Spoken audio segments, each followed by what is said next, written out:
Yan guys, mag-start tayo magluto. Yan, painitin natin yung fry pan at lagyan natin ng mantika. Yan na guys. Hintay lang natin na uminit. Mabilis naman uminit to dahil stainless yung gamit natin.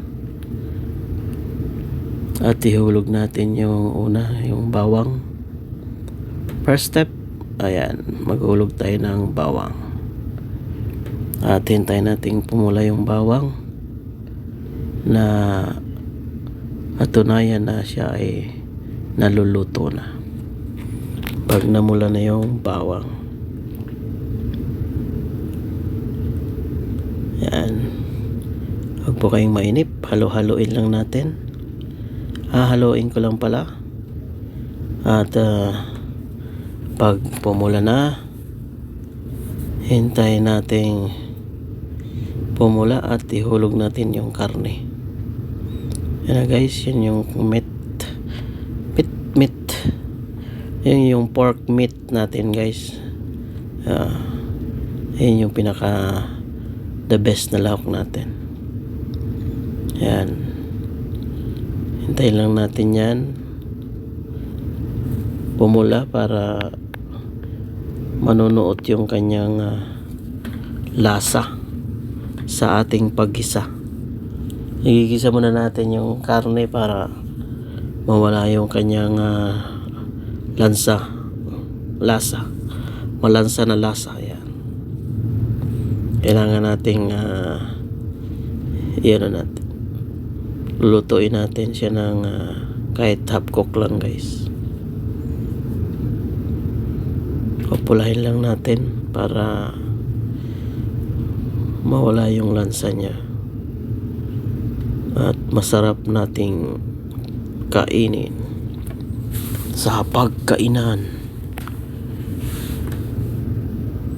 Ayan guys, halo-haluin mo lang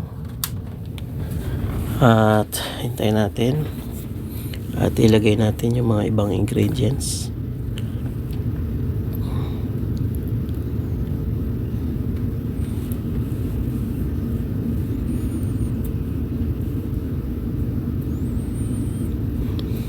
By the way guys, olive oil yung nilagay natin para masarap naman ang iwas tayo sa cholesterol. Yan yung seltos natin.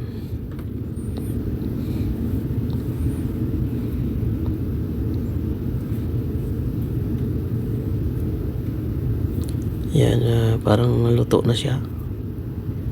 At pwede na natin lagyan ng lahok. Yan yung pinaka seltos. Stir it very well and maybe later this one ready to serve. Yan guys, halo-haloin lang at madali namang maluto to. At lagyan natin ng konting tubig, konti lang guys, huwag yung sabaw na marami.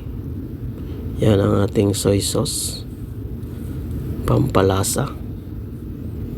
Kumbaga sa Pinoy ay toyo. Yan, halo-haloin mo lang hanggang lumambot yung pinaka-seltos nating vegetable.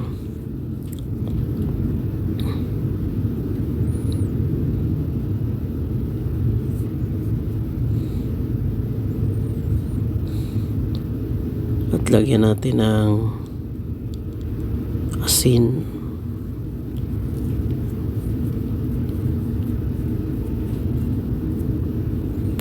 At lagyan natin na yung chicken powder. Lagyan natin chicken powder. Anyway guys, dapat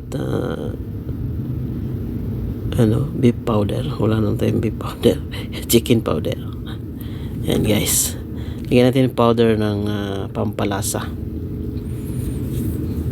para makakalimutan kayo ng inyong biyanan pag natikman nyo.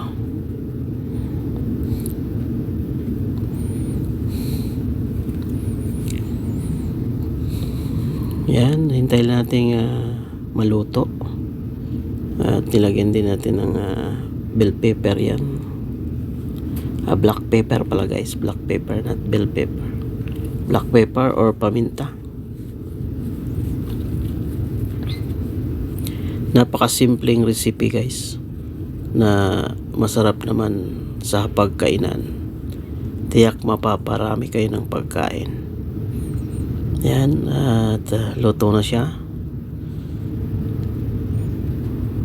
Ready to serve na natin yan guys. At maraming salamat sa panonood. At huwag niyong kalimutan i-click yung notification bell para updated kayo sa aking mga video. Thank you and God bless everyone sa mga nandyan, sa mga nanood. Thank you for my viewers for supporting my channel. Tikman natin kung ano nang lasa. And thank you very much for your watching my all videos, and para sa mga pwede po sa mga children yung aking mga video. Yan, adventure, cooking, Muslim cooking. Yan guys, maraming salamat sa pagtangkilik ng aking mga video. Thank you and God bless. Don't forget to click the notification bell and subscribe. Now ready to serve. Thank you and God bless.